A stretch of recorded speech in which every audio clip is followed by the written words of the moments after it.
It's time for Talking Pictures Trivia! A quick friendly reminder, today is a great day to change that habit you've been meaning to change. Welcome to Talking Pictures Trivia, the podcast in which a group of geographically challenged friends explore movies through trivia as an excuse to keep their friendships alive. I'm one of these friends, and today's host, Nick, and with me is Tom. And KJ. Great to have you back as always. Additionally, joining us as a guest for this episode is Mahoney.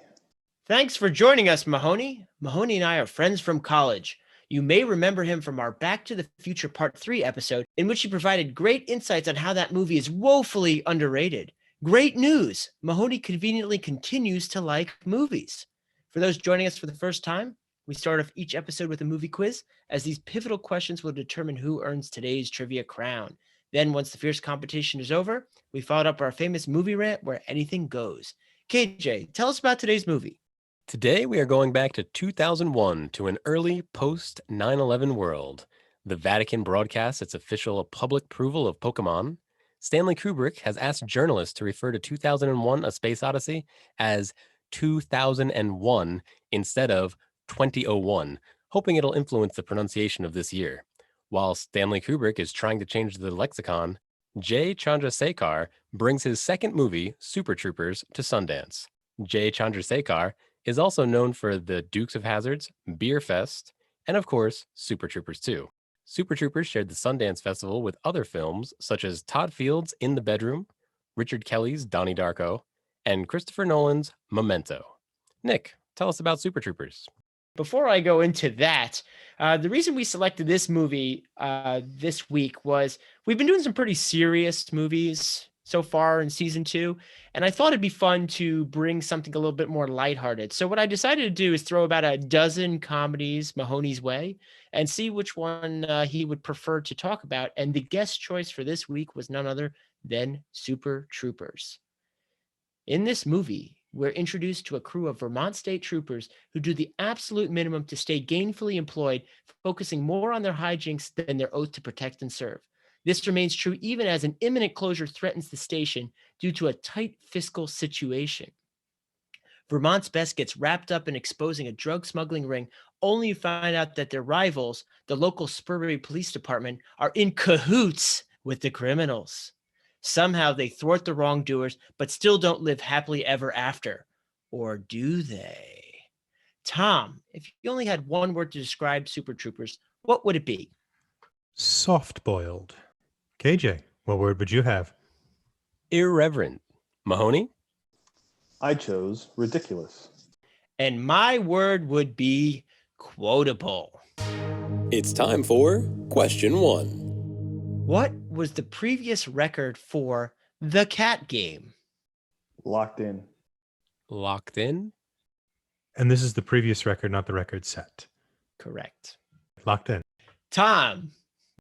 I'm going to say 9. Okay. KJ?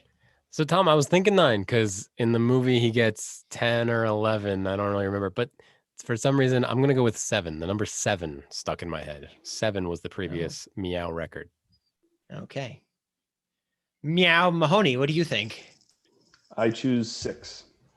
And the correct answer is 6. Mahoney gets the point. There are a lot of interesting characters, especially in the main crew and their crazy antics.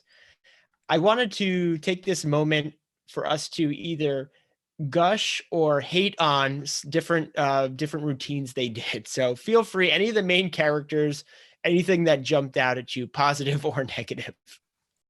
The games they play we're supposed to like, right? So the two major games that we know are the Meow game and the Repeat.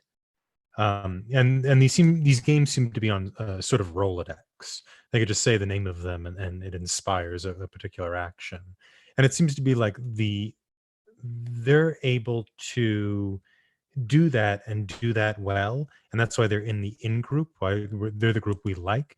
And it's people like Farva who can't figure it out. He can't do it cool. Instead of playing the Meow game, he calls it the P word game. And another foul word he uses, and that's why we hate Farva, because he can't joke and jibe with the people, right? He's too awkward for that.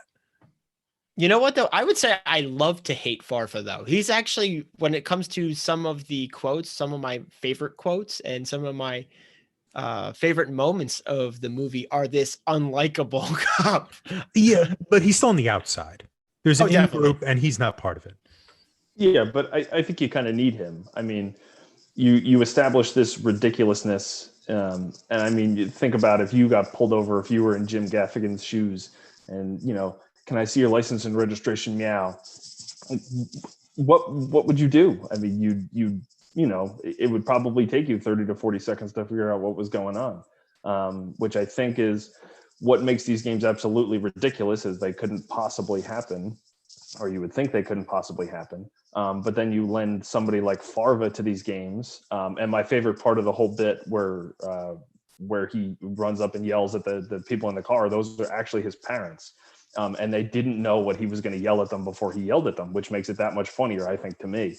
But I think you need a character like him that just, really doesn't understand the game, doesn't understand the humor behind it, doesn't understand the good nature of it. That really is what helps you like, Mac and everybody else when they are playing these games. Yeah, you need somebody to define the borders, right? Like what is acceptable. We know, because their antics are so crazy. We learn how this group of friends works because of Farva. He's the foil that we need. Yeah, a lot of the comedy in this movie comes from its irreverence to cops. Kind of what Mahoney was saying. Could you imagine if a cop did this? It is kind of what takes you aback and hits those humor neurons in your brain. Yeah, they don't take their job very seriously. They take the competition seriously because they're going to lose their job, lose their paycheck. But they also they take their joking very seriously, right? They take that community's rules very seriously. And I guess the movie does establish that they're not incompetent and joking around. They're actually they're good enough at what they're doing that they can joke around, whereas Farva does not fit that bill. Yeah, I'm on the edge here about how competent they are. Yeah, I get that they don't really accomplish much in the movie per se. Yeah, they fail at their goal, and justifiably so. Now, aside from Farva, were any of the other ones really jumping out at you, though, of the rest of the crew? Not really. They sort of blend together. I mean, Mac is sort of the more of the prankster type. But I didn't find him as memorable as Thorny, who's just sort of, played by the director, who isn't really much of an actor, but he seems like such a sweet guy that you sort of you sort of like him, and he does have kind of a natural air of leadership, which makes sense why he would be the director. And I think, like you're saying, Tom, the scene that really shows that is when he's paired up with Farva. You realize that even though he's stuck with Farva now, he is giving, he's putting his best foot forward with Farva. That likability, I think part of what we like about him is he's putting up with Farva for his bit there. You mean in Car Ramrod? Yes. Yep. Yeah, I think Ramathorn is maybe he's the highest ranking, or he's the leader, but Mac is definitely the I don't know, the little brother, the leader of the insanity. I mean, that entire scene at the shooting range with the cup.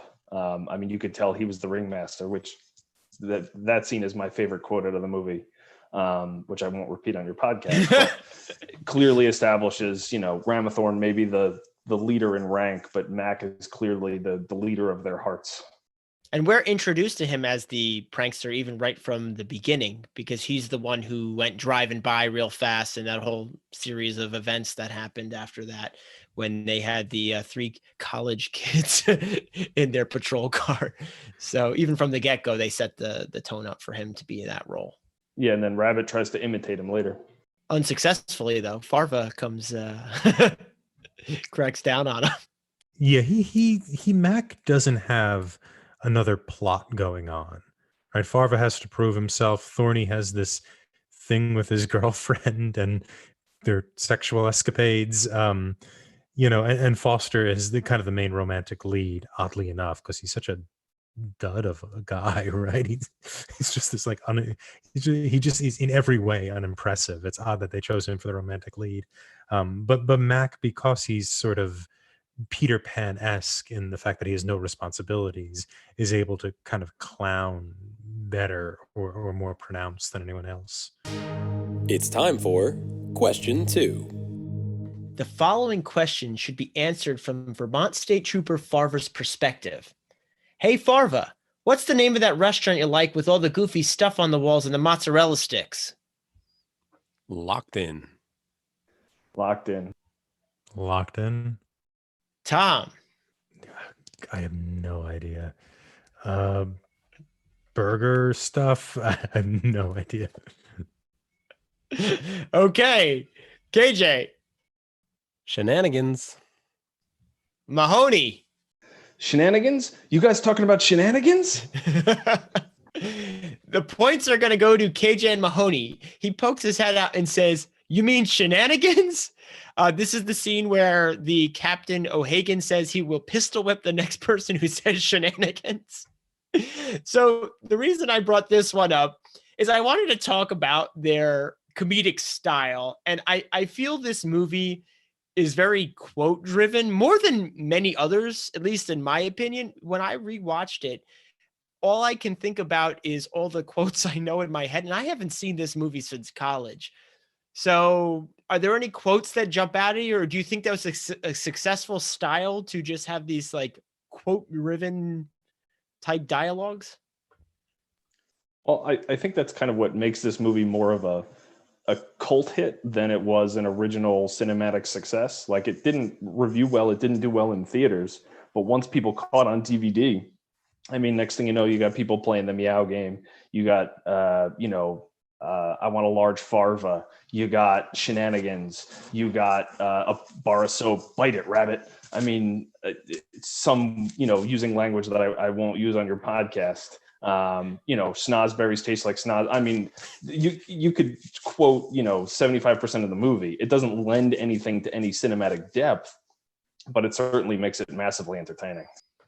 I have no idea why I always thought it was really funny when Farva orders a liter of cola. It's just so unassuming, but it just hits. It's very Canadian, right? Because they're on the border there. It's like a very Canadian thing.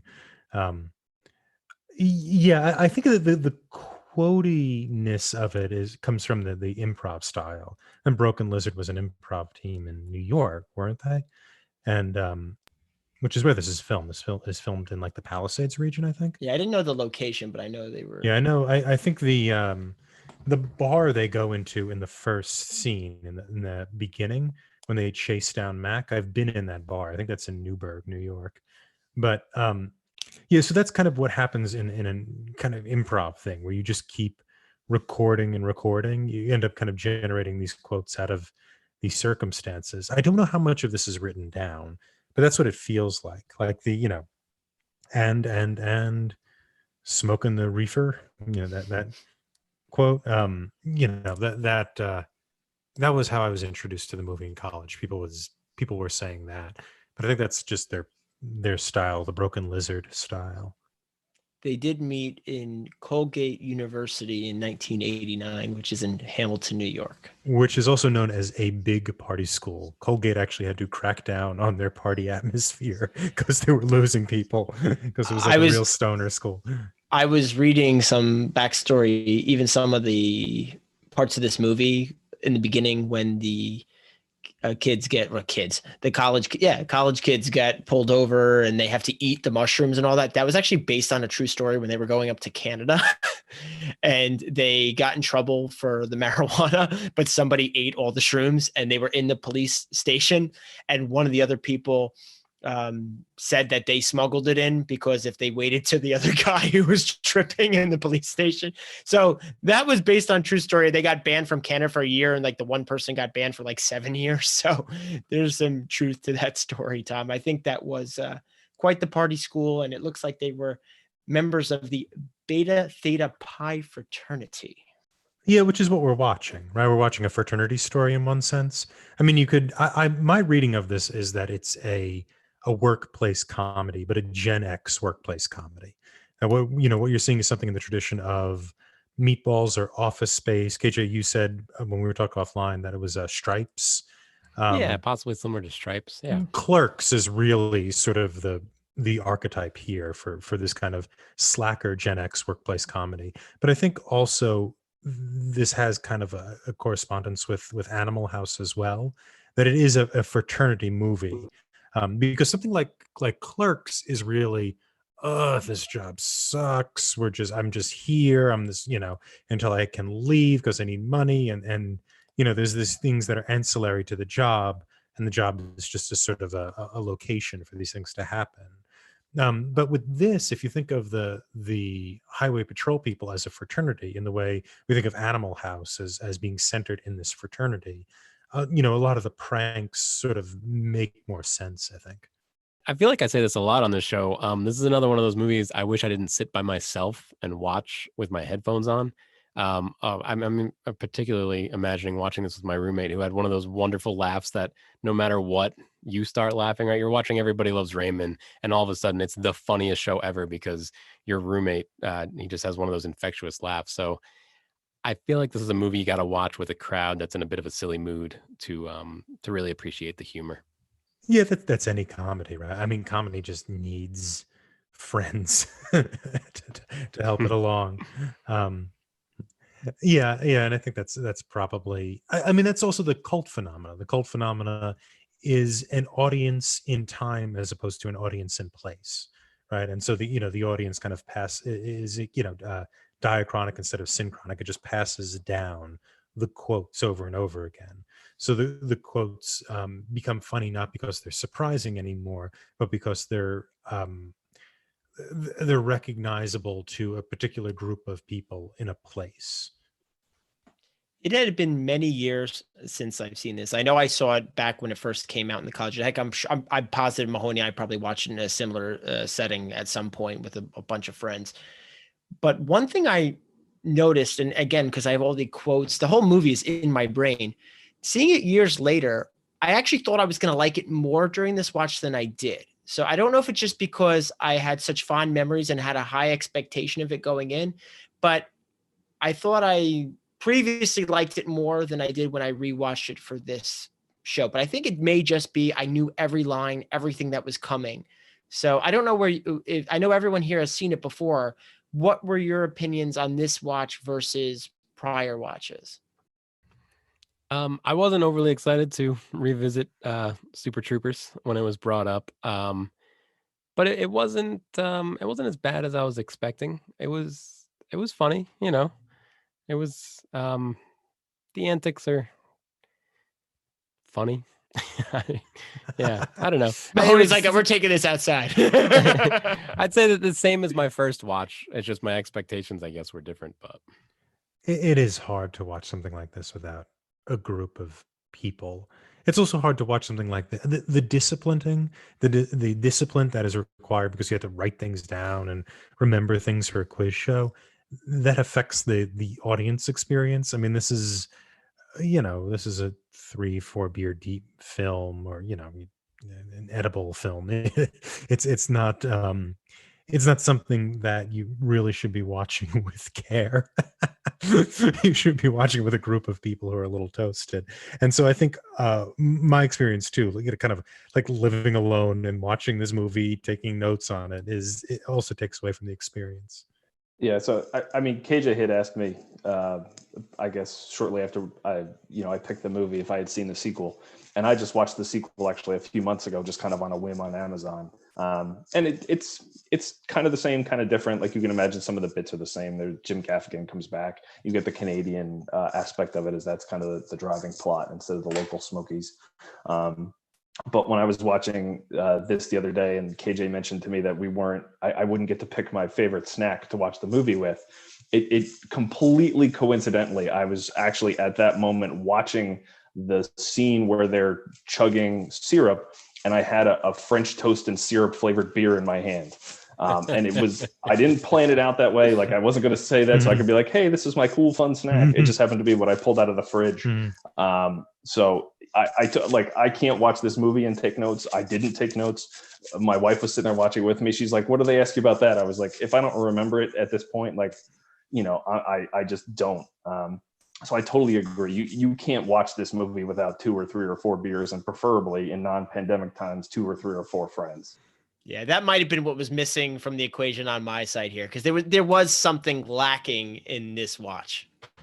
Yeah, I mean, imagine trying to memorize improv sketches as they're coming along, right? Like you're just trying to remember what that last person said. I mean, it would be defeating the purpose entirely. Okay, well, at the end of round 1, Mahoney is in the lead with 2 points. KJ, he's got a point on the board. This is a strong showing from KJ. Wow. And Tom is here. Okay. Mhm. We're going to move to a quick commercial break and we'll be right back.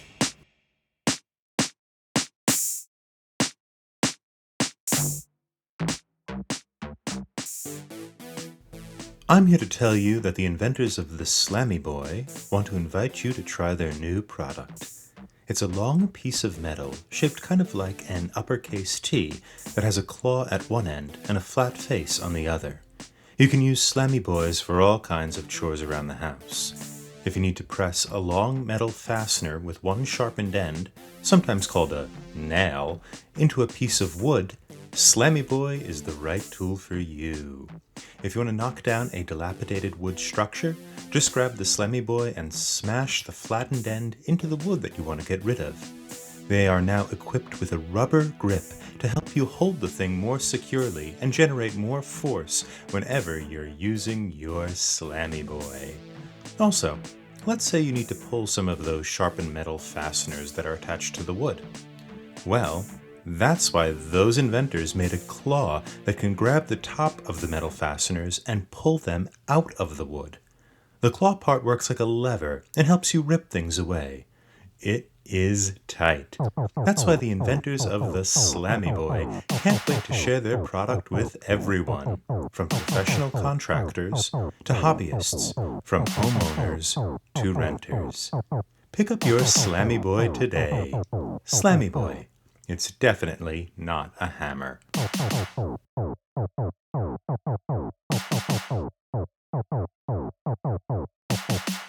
And we're back. Before we continue in round 2, Mahoney, we ask each guest a critical question. If you could watch Super Troopers with anyone, dead or alive, who would it be? Alive. No. I assume I was trying to come up with the one person who I would want to watch it with, and maybe it would be like, Steve Lemmy, who plays Mac, or anybody else for that matter. And I think the answer is kind of the conversation we just had. Like it's 6 or 8 of your closest friends. It's the bowling team from college. It's your Friday night beer buddies, or whatever the story is. Like that's who you got to watch this movie with. So we got to watch this movie post-pandemic is what you're telling me. Yeah, we'll circle back. We'll get that French toast beer and we'll watch We it. got this all wrong with our timing. Oh, man. And I was just trying to add a little levity to the lineup. We'll find some St. Ankies and go to town. Oh, there you go. You ready for the fun part? Oh, I'm ready for the fun part. So how many people did you guys watch this with back in the day? Any idea? Was it 5? Was it 100? Was it 2? Probably a I dozen. imagine it was. Right? It was probably like the better part of the bowling Yeah. team. I mean, you got to figure like Modelevich and us and Simons and Andy and Jobby, and Yeah. you're probably talking 10 or 12 Yeah. This is a I'd good say- bowling team movie. Yeah. I was never on a bowling team, but this just feels like a bowling team movie. This is it. This is it. That and Kingpin. Yeah, and the Big Lebowski. Yes. Yeah. Yes. There's probably a marathon at one point. Oh, that's funny. Did you guys see it in theaters? Mm-mm.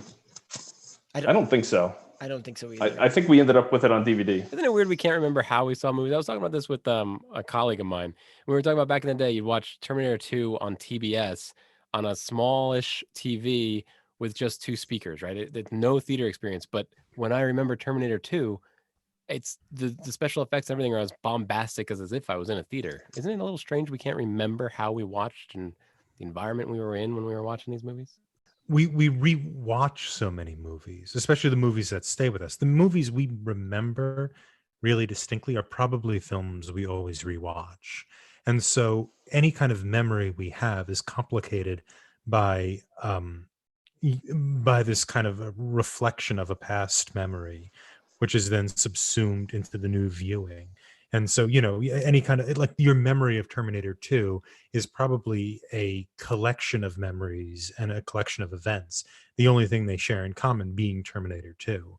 And so it's sort of, it comes out of time for you, right? Because all of those times are lost, but Terminator 2. Terminator 2 retains the same quality it always had. You can maybe improve the quality because of the speakers or the quality of the television or what have you. But that thing, frame by frame, still exists, even though those spaces and the person you were in those spaces is long gone. You could never improve the quality of the T-1000. It was revolutionary. It's time for question 3. We're guided through the major plot line involving a drug smuggling operation through the presence of a cartoon monkey insignia. From what genre of cartoon does Johnny Chimpo originate?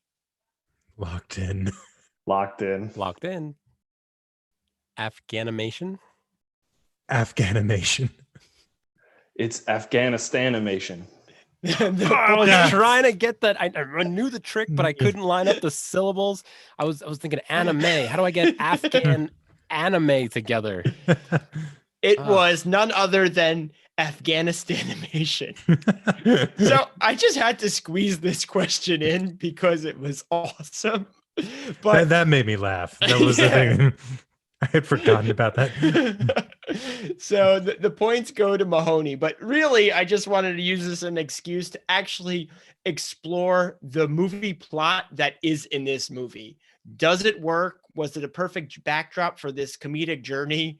What do you guys think about the actual plot? I mean, it's barely there, right? Apparently, the local cops are helping this group of John Chimpo, I guess is their brand, ship weed maybe into Canada. I don't know. It's just like there's a competition in order to keep the station alive. It doesn't really matter, right? I mean, the general plot doesn't really matter, and the dramatic climax is interesting because it's entirely accidental. The crew, the highway patrol, comes upon a drug bust, kind of by accident while they're intoxicated, having stolen a police car, and then just fight a bunch of cops, in the middle of a kind of a handmade airfield. So, the plot is not. It's not. It's like any of these things, right? The plot is a very loose nail to hang this picture on. Can we do spoilers for Zootopia? Is that okay? Anybody looking to watch Zootopia in the next? Go for it. Yeah, I've I think actually it's the same seen plot. Zootopia. It's the same. Isn't it the same plot? I Am I haven't. misremembering Zootopia? I think it's the same. I've seen it, but I don't remember. I it. have a feel. I'm going to say yes. I don't I'm pretty remember sure. either. I think it was corrupt cops. Maybe not weed, but it was some kind of Acorns. Oh no, it was the drug turning them into mean animals. Which yeah, that's not that different then. Yeah, Mhm. That's true. Zootopia. Wait, so Zootopia copied them, actually. Right. Yeah, Or it's Zootopia, just a thing. A common Right. trope. It's a common- Super Troopers copied Serpico, and that's Well, going back, I mean, that is an interesting observation, and I think you're right. They actually did have very similar plots, different stories, different characters. But what I was going to say to Tom's comment was, they really failed upwards. It's like the perfect example of failing upwards. They didn't do anything right, and even in that scene, this is the one part, and I'm gonna go there, just analyzing the plot to this movie, because that's what we do, is just look too deeply into things you don't need to look deep into. Ursula pretty much was like, I know they were doing this all along, but I didn't want to tell you guys. So I was gonna kind of throw these breadcrumbs so you could maybe figure it out on your own, but then I needed to really kind of tell you anyway. Yeah, the delay mechanism makes no sense. Right. I mean, I guess she's worried about losing her job, and then she isn't because she likes this doofy redheaded guy. But yeah, again, it's like the plot doesn't matter. Right. It's those are the bad. It's in group and out group. The out group is bad. Right. And so they're competing with the out group. They're bad for whatever reason. Yeah, and bringing in the whole Johnny Chimpo and Afghanistan animation doesn't add complexity, but it gives you the opportunity to have this scene where they're in the evidence locker getting stoned with the German they just arrested. It gives the opportunity for what's his name, the chief Brady, to constantly be like, "Can you get Alex the alligator out of lockup?" and make all those stupid jokes. I mean, it's all it does is just add to the ridiculousness. It doesn't help. It doesn't add to the plot. There's no reason for them to watch the cartoon, right? I'm just trying to think. This is random, but what was the name? The guy who was smuggling had a really weird name. Does anyone remember it? Gallicanocus. There you go. It's time for question 4. After Captain O'Hagan and his officers were congratulated for their brave, impressive, but utmost of all, their unorthodox tactics in thwarting the drug smuggling ring and extreme police corruption, what was their reward? Locked in. Locked in? Yeah, I'm with Mahoney. I guess I'm locked in. KJ, tell me what you locked in with.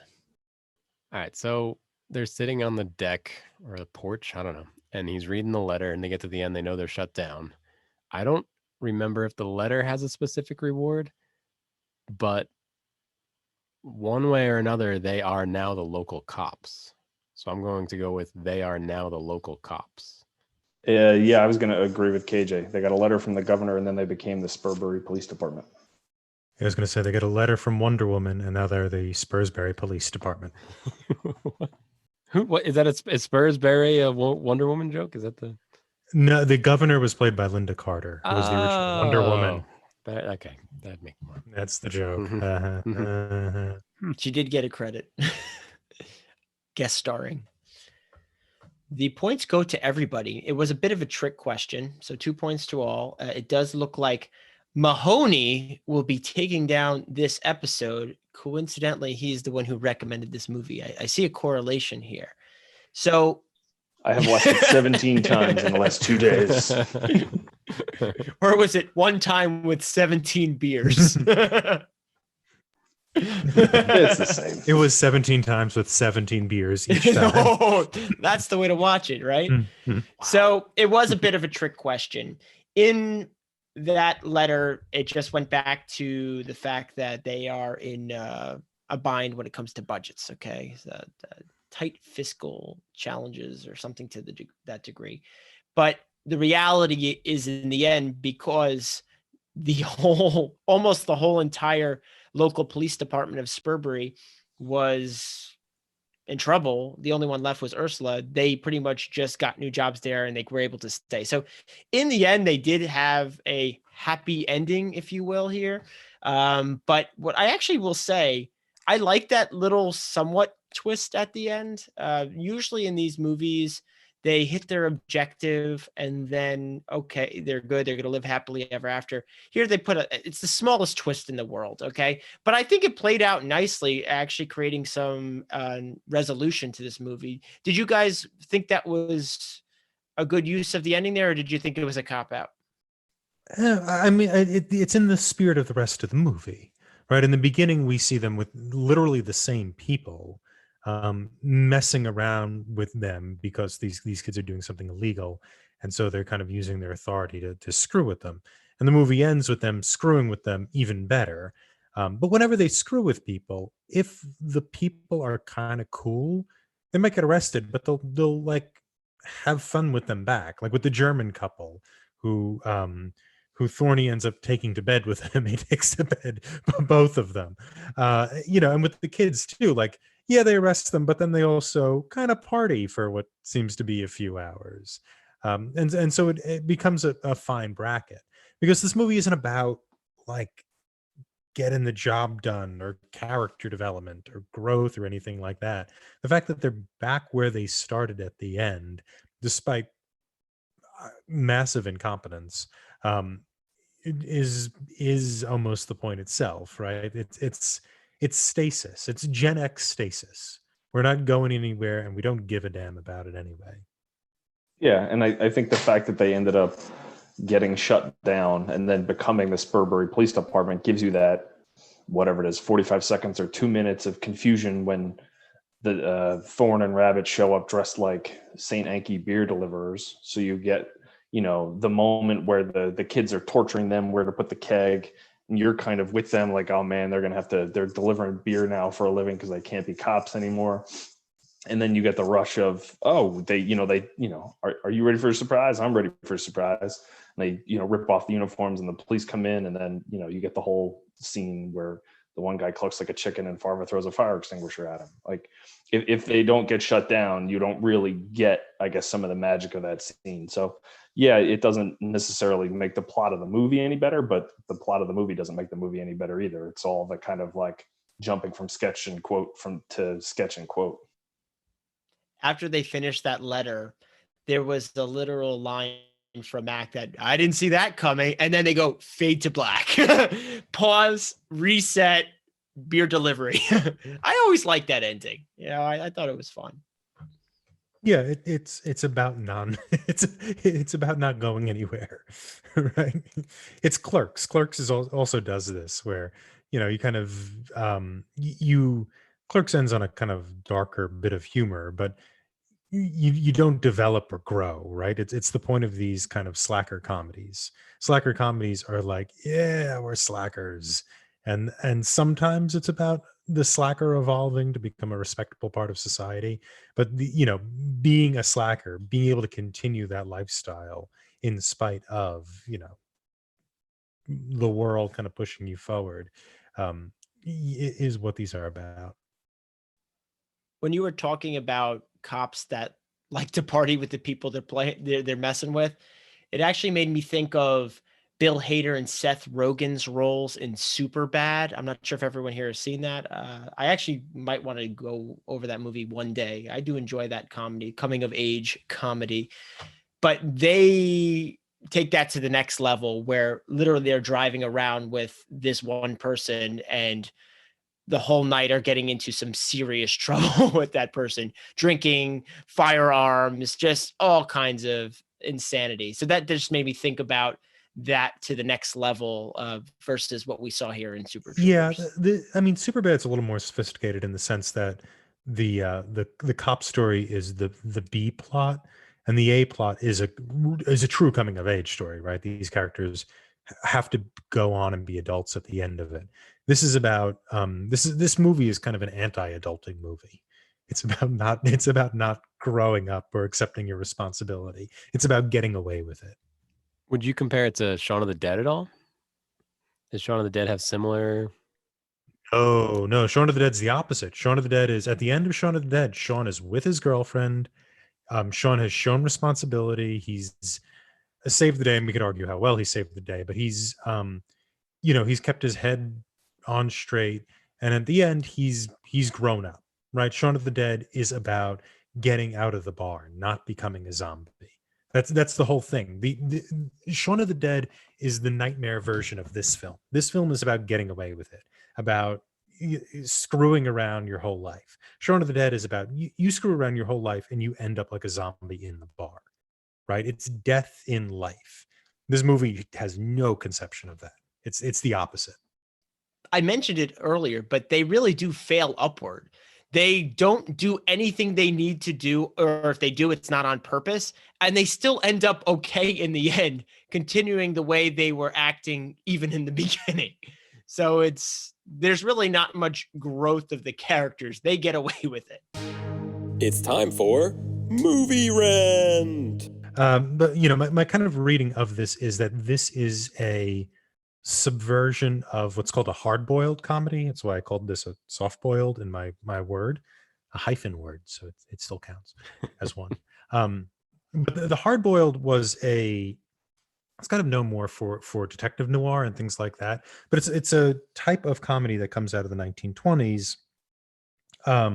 In plays like What Price Glory, which is a World War I play, The Maurice Watkins play Chicago, which was later adapted into a musical by Cantor and Ebb, which it's pretty famous now.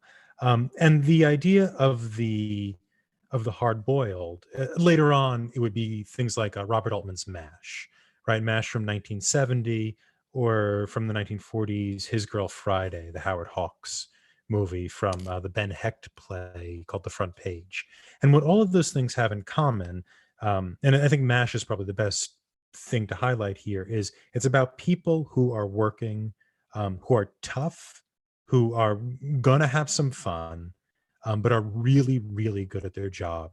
And they see the world in terms of people who are competent and people who are incompetent, right? And so MASH, the doctors can get high, they can screw around, they can cheat and all this stuff. However, what they value is good doctoring on the war front. And so that's why that world is divided into the competent and the incompetent. And then all the shenanigans are permissible by the competent people.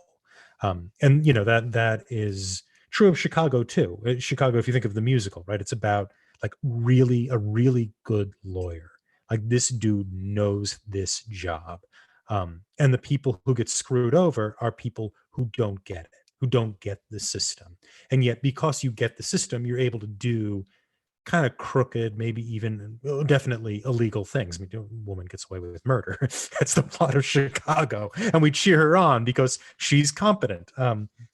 What I think this movie, and I think Clerks does this, I think Office Space does this, and I think this does this, is I think this is a Gen X middle finger in a way, even an unintentional middle finger or an unconscious middle finger to that kind of hard-boiled workplace thing, where we now have these people at the job, right? Office Space, Clerks, and this, it's all about people at their job who hate their job or who don't care about doing their job really well. I don't think the Super Troopers hate their job. I think they just want to joke around, right? They're not, they don't care about being competent unless it costs them their job, right? That's the only time they're really alive to doing their job well, is that there's a danger. But you can see it in Clerks too, right? Dante in Clerks doesn't care about clerking well. It's entirely irrelevant. And I think it's really like this Gen X modification of the hard-boiled comedy, which is, it's no longer, you are able to do the kind of silly, illegal, prankster-ish thing despite competence, because competence itself sucks, and we want to give the middle finger to that. And I think this movie is part of that type of tradition.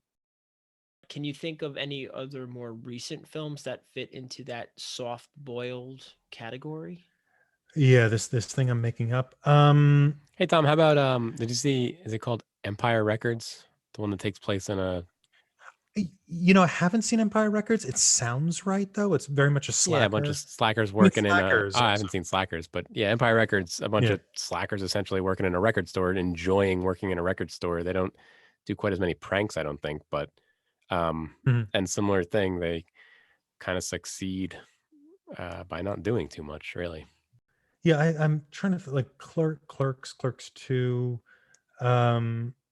I was just trying to think. All these ones seem like good fits for the category the way you're describing it. They just were in 90s, 2000. I was just trying to think if there was anything. It's Gen X, yeah, right? I think yeah. it I was really trying to think is if there is anything soon. I think it was kind of a period of time.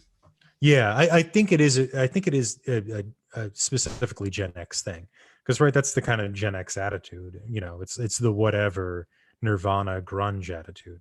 I think you see that less with kind of millennial filmmakers coming of age and making stuff. Because I think Empire Records does fit that, KJ, and that was like 95. That's why I was trying to see if I could think of anything more modern, but I think there was a period, as Tom is saying, where this was just the group or the perspective that was being put out there.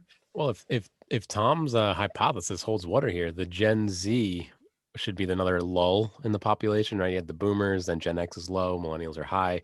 Gen Z should then be the next lull. We might get something similar, maybe not exactly slackers, but another similar, different attitude towards the workplace that'll generate these kind of movies. And it may be kind of an at-home or streaming type thing. kind of what we're doing now. that it's kind of pranksterish stuff surrounding that type of work environment, the digital work environment, and the kind of crap you can pull in a digital way. But I do think it's a specific Gen X antithesis to this sort of MASH generation thesis. However, for the Super Troopers, competence is not that important. What competence is pranking well, right? Farva is not competent, not because he's a bad cop, even though he's a bad cop. We know he's incompetent because he doesn't get the meow game. The meow game doesn't work for Farva. He's too dumb, right? Or he's not good in that way. That's not saying much if you're too dumb for the meow game. Yeah, but for like the doctors on MASH, they can save people's lives. They can do their job well, and that permits them to be kind of sexually open and even aggressive towards the nurses, right? And the people who are authority figures, Robert Duvall's character in MASH, are often incompetent in terms of their job. So Duvall is this, tough as nails military figure who tells people what to do, but he's bad at his job. And it's all the kind of hippie-esque military people who are good at their job and who stand as a foil to that kind of authority. Authority does not equal competence in Super Troopers or in MASH.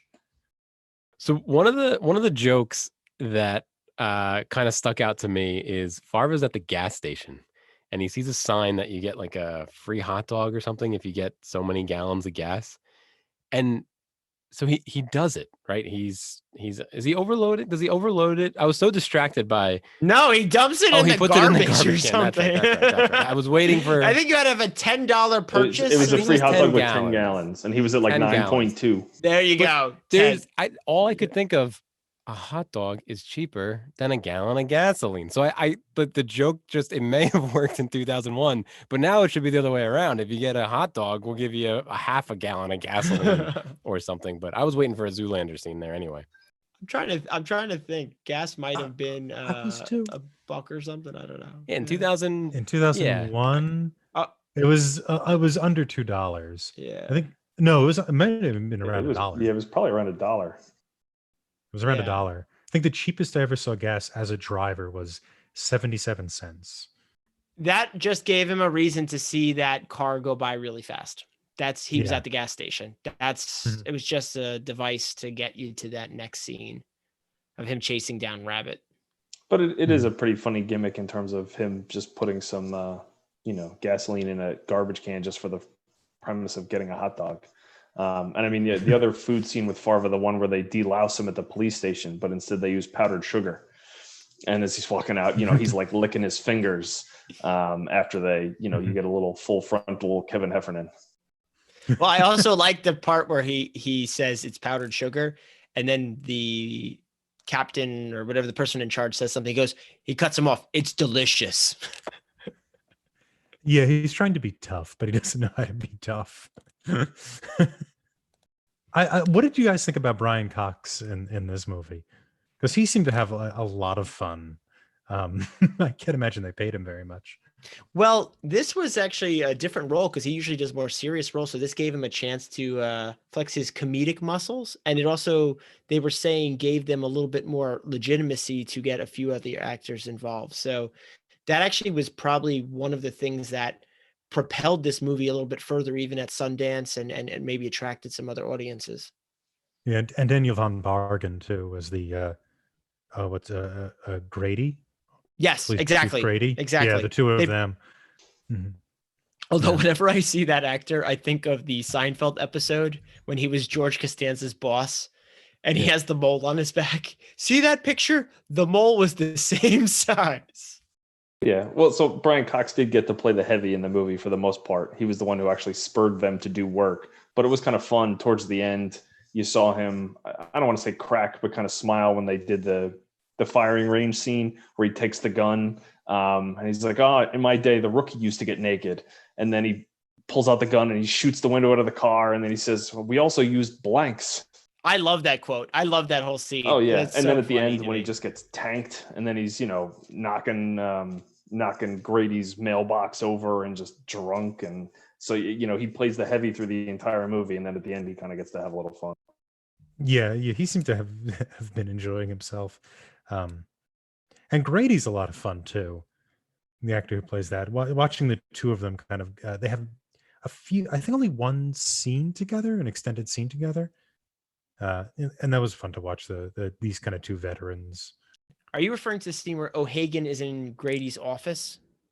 That was one of the scenes that they had. And they also, of course, had the fight at the end. But I think that's maybe little encounters. But that one in the office was the and the little interaction they had at the waffle establishment in the beginning when Brian has to apologize because when they get that syrup in them, they get a little antsy in their pantsy.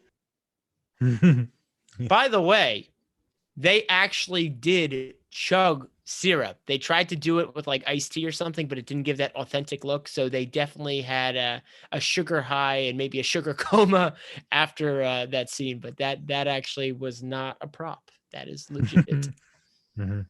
I'd like to once again congratulate our winner of the week, which is Mahoney. Congrats, my friend.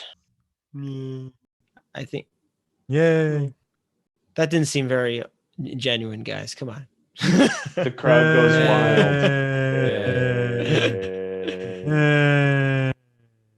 On that note, check out our website, talkingpicturestrivia.com, for more information about us and our episodes. You can find us wherever you listen to podcasts, as well as our YouTube channel. We are extremely grateful for any positive reviews, as those help others like you find us. If you like what you hear, remember to like and subscribe to our show. What's your favorite Super Troopers quote and why? Let's continue the conversation on Twitter at Talking Studios. Thanks again, Mahoney, for joining us today. Where can people find you? I guess at my house sometimes, or at work other times due to the pandemic, or on the internet. I occasionally go by Mr. M.R. Pahoney, P-O-H-O-N-E-Y. And you can find me on Twitter at ThomasLehman15. And you can find me on Twitter at KJ10001000. Join us next time when we discuss a trio of shorts, including George Lucas's student film project, THX 1138, Juanjo Gimenez Peña's Time Code, and the Brothers Quay's Street of Crocodiles. Should be a fun one. Talk to you then.